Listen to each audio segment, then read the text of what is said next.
స్వామి నన్ను క్షమించండి, మీరు మాలేసుకున్నప్పుడు నేను రానందుకు. అయ్యో దాందేముంది స్వామి, ఇప్పుడన్నా వచ్చారుగా అది చాలు. రే లీలా పక్కకి రారా.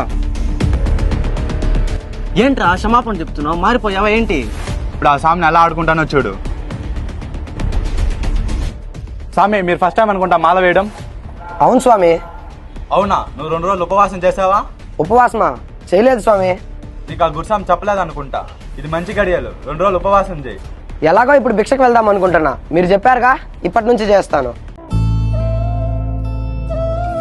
అయ్యప్ప, మేము పక్కన ఇంట్లో కొత్తగా వచ్చాము, ఈ ప్రసాదం తీసుకోండి అయ్యప్ప. నేను ఉపవాసం మాత, 48 గంటల వరకు ఏమీ తినకూడదు. అయ్యప్పకి తన భక్తులు ఉపవాసం ఉండడం ఇష్టం ఉండదు అయ్యప్ప. అయినా ఉపవాసం అంటే ఖాళీ కడుపుతో ఉండడం కాదు, దేవుడికి దగ్గరగా ఉండడం. తీసుకోండి మణికంఠ.